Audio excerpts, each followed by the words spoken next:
What's up, guys? So today, I actually decided this impromptu. I'm going to. I've decided that I'm going to do like a daily vlog, where I really jump into some of the nitty gritties that I go through on a weekly basis, daily basis. Learning, building a business is really hard. If you're in business or you want to get into business and build a business that actually lasts, one that provides tons of value to your customers, and one that helps you to grow as an individual, as an expert in your field. There's this massive, there's a lot to do, right? So you have your administration, you have your marketing, you have your if you have staff. Me myself building this business, and for today, in this episode, I'm just really gonna just talk about where I'm at currently, just bring you up to speed. And the whole idea is, if I can share my story with you and just get more content to perhaps help you, inspire you, and also just give you the reality of things, because there's so much that one can share, successes and failures, and I would love to know about yours as well. So just let me just speed track the last 2 years. So Focal Shift Communications is actually, that's my business, and we initially started out as a digital marketing agency, meaning that what we did was we did everything from beginning to end for customers. But when I actually started on the back of the Olympic Games, because I come from a past of being in high level sports. I was a judoka. I still am. So that means I practice the sport of judo, and which unfortunately during this period of time, especially in South Africa, people are not really practicing. So it's a bit tough. But I did that for many years. So I mean, we're sitting on well over about 25 years of practicing the art of judo, and did it all around the world. This is how I managed to get around the world and compete in the biggest competitions, and managed to qualify for the Olympic Games twice, with a 4 year gap in between. Yeah, I think it's 8 years, because I qualified for 2008 Olympic Games, qualified for South Africa, and then I went to qualify for Mozambique. There was just some political issues and people just being funny about letting me in the team, even though I'd qualified to be in the team, and then moved out of that, went in and to compete for Mozambique. And for some people, they might be like, "Oh, Marlon August Acasio," maybe because my surname, my family comes from Mozambique, and the Acasio surname is what it is in Mozambique. So hence that bit of confusion, and I actually got to get my documents sorted out on this side. But either ways, being in South Africa. But what I wanted to share is that after the 2016 Olympic Games, and during actually what supported, because judo itself is not a sport that is very well funded, especially in South Africa and even in Mozambique. Even though it's more funded in Mozambique, there's different ways in which people can actually get funding. I funded myself. There's a lot of money. I mean, we're talking about 100,000 rand. I'm not really sure exactly what that is in dollars, but you can divide that or so. But at the moment, by about 17. At the time, it was more like 18, 19. So to the dollar. So what we would do is, I was working in a family business, and in this family business, we managed to do trade in and around South Africa, so the SADC region, so the Southern African region. So we would do trade, and that's where my marketing journey actually began. Where I moved into digital is that I started a different business, because I was quite involved in the personal development field. coaching, NLP, all those types of things. And with being in those fields, and the massive interest, and building and buying a house with my wife, that we then converted into like a healing center. And then that healing center what needed marketing. So the only way I could do it while traveling the world was to be digital. And that's what started my journey. And I started to learn, teach myself how to code, teach myself how to build websites and marketing and social media. And that's how I started to get into that world. Now, post Olympic Games 2016, I then decide, this is literally 1 month after, so we're talking August, September, I then get into digital marketing, full in. I just started the business, decided this is what I'm going to do. And then when the first client I had was actually a friend that had consulted me before. He had actually consulted my trading business. And I'd gone back to him and I said, listen, I've got skills in marketing. Can I be of service? And that time, my first client was first paid me Zip because I had to show him value. So I was there, we're getting content. They are an awesome training company because they're also involved in training entrepreneurs and getting them equipped mentally and through sales. I learned a lot. We had a journey of 2 years because that was really like the foundation that started me off. And at that stage, we eventually started paying me 3,000 Rand. So I put all the money I had left, pumped it into Focal Shift Communications, and then we started doing everything from web development. We started doing automations. We started doing social media marketing, and then we started growing the business. Soon after that, I realized that this is not really for me.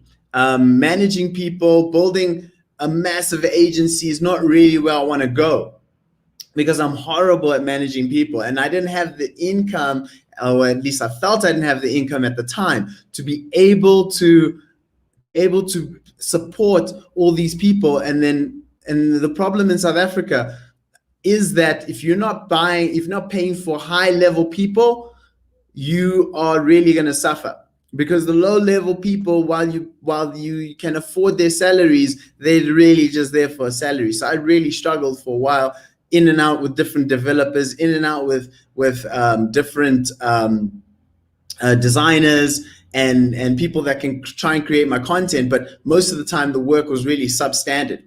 I then fast forward. We're going to fast forward quite a bit because I worked with some really awesome people that were in the event space and in the personal development space. What's up, Chabuka? How you doing, man? Thank you for joining me. So what happened after that?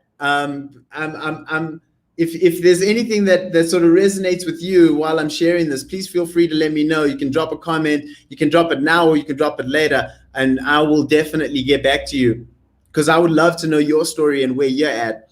So just speeding back to, saying 2 years after that. So currently Focal Shift Communications has been open since 2016. So now we're banking on 4 years, right? It will be 4 years this September. And building a business for that period of time is really hard. Most businesses don't last 5 years, and then even less of them go further than that. So what I decided to do was really try and change the business and pivot the business towards what my main interests are, which is really marketing strategy. I still continue to build websites that sell. I still continue to do automations, but much less of me doing the practical work, but I work more. And now I have built up a good foundation of people that I can leverage on that work within my business as freelancers. And some of them actually, I have I got 2 employees at the moment. So I'm not really interested in building a big business, but what I'm interested in building in doing is awesome work for people and helping them grow. helping them grow. So just a quick check-in. It's really terrible working with unskilled people. 100%, Chibuka, you're 100% correct. It's really hard working with them and really trying to upskill people. It takes some patience. You need the right sort of energy and flow for that. And I realized very early that I'm not that type of person. I'm a high flyer, quick thinker. If I think it, I do it. I mean, I literally decided to do this about 10 seconds ago, 10 minutes ago. So that's why, and I do things like that and I keep it going. The problem is with people like myself is the continuation, right? The consistency of doing this. So my goal is really during the weekdays, especially, is to keep sharing the story as to where I'm at. And now I'm just going right back to the beginning and just filling you guys in as to where I'm at so that I can continue to share. So fast forward to today, I'm doing marketing consulting. I work with a lot of awesome businesses, a lot of awesome entrepreneurs that are, and even during this COVID times, are doing amazing work for people. Spoke to a lady yesterday who's really in process development. And if you don't understand what that is, she helps people just better systemize their business. And we're talking about at a high, at corporate level, not small business necessarily, even though she could work in that space. She helps, especially now, what's happening with corporates is that corporates, they have an amount of spend that they give out to companies to help them upskill and obviously just provide them with services and become a vendor to that corporate. And what she does is helps those small businesses, some of them, improve their processes and their services to the corporate so that they can actually last long, so that they can actually have a thriving business. So I mean, when you connect with people like that, people like Chibuka, who are really out there to try and help people grow their business, that is like stuff that I'm really, really into. So part of my big lesson, and this is something that I want to share over the next 3 minutes, is that there's different layers, right? And different sort of revenue streams that one should be able to create in their business. Initially, for me, it was purely just in the marketing consulting. So I can help you. So you come to me and I can look at your messaging, look at your marketing message overall, help you simplify that content, make it really clear to your ideal audience so that they can buy from you.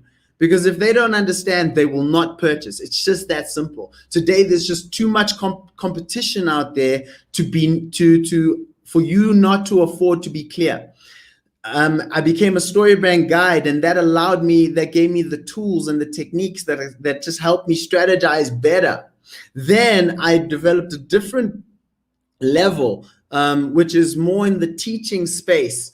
To help people. So certain people come on retainer, other people is one-off jobs, and then I come in with a whole different level, which is more in the teaching space, because I love to share and I love to just share my knowledge with people, right?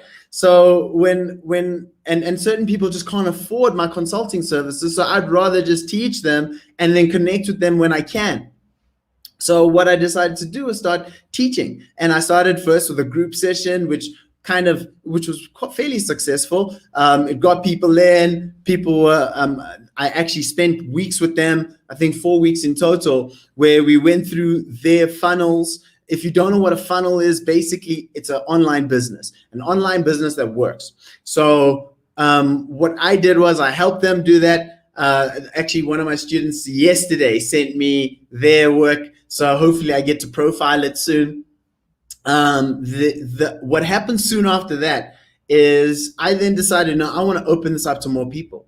So I then created a 1 day, and that 1 day actually was now part of the failure that I want to share, because I built a list of people, so I've got an email list that I connect with, and I actually put it out to the list, and I said, guys, I'm going to be doing this course. It's going to be super cheap. You should join in with us. You should come in. And most people didn't even respond. It was being crazy, because I mean, like, I get fairly good amount of responses. I do a lot of webinars, so people get on those webinars. I call them web classes. And I was like, and I'm astounded, because either people just don't have the money, or they're tired of being sold to, or whatever it is, they just didn't take part. But this weekend, I'm going to be actually doing my course, and I've got, I think, 3-4 people on. And those 4 people, we're going to have a jam time, because I'm actually closing it today, letting the entire list know I'm closing it. Nobody else is going to be able to take part. I'm going to be giving my attention, full attention, to the people that actually want. I want to do good work for people who care about their marketing, who care about their business, who want to drive their business in a different direction, and are willing to take the time and spend the money in order to do it. Because there's many people. I mean, I had another client who came to me and she said, I want to be able to build this massive e-commerce business. And I was like, awesome. So this is the price. And then I never heard from them again. And I was like, that's interesting. You want to build this massive business, but you're not willing to spend the money that it takes to be able to do it. And even if you spend the money, it doesn't necessarily mean the result will come, because you have to take time in order to build that result. It takes time for you to get to the point of success, right? So where I'm at this moment in time, and I had to sort of bundle up a good 4 years in just what's been 15 minutes so far. And that is that, look, success takes time. It takes consistent effort and a lot of trudging along. I remember a time when I was wondering, is anybody going to want to do business with me? Because I would be on the phone doing a lot of cold calls. I'll be running Facebook ads. I'll be doing a whole lot of things that with the money that I don't have, and it would not be working. Things would not be working. And I was just frustrated until certain points. I think COVID turned things around a little bit for me, started making digital really much more important to people. So then those people back then that I was contacting, they started contacting me. And I was happy to connect with them and help them, whether they could afford my services or not. And the same for you. If you want to reach out and let me know where you're at, would love to hear your story, would love to know where you're at. And yeah, you're going to get like daily videos from me around this, just sort of documenting where I'm at this moment in time, because I think it would be really awesome to look back in 10 years and say, wow, I was doing that and it really added value to people, or not. But the whole goal is that it does add value, right? So at this stage, the massive failure and the big lesson that I have is to rather work with people that are willing to show that, to take that step. And it doesn't mean you throw the other ones out. What it means is you just wait for them to have the right time, because business is about time and lag. So it's about executing now, immediate and really fast, not judging too much about the quality, even though you should be doing quality work, not putting yourself down, saying, not worrying about what other people will think, but creating the content, putting the content out there, putting your work out there, doing work for people who really, really want it, and determining your price accordingly. So guys, I wish you an awesome day. I wanted to just drop this video for you, and I wish you all safety during these really interesting times, and would love to hear your comments, would love to know how life is for you. Thank you very much. Keep well.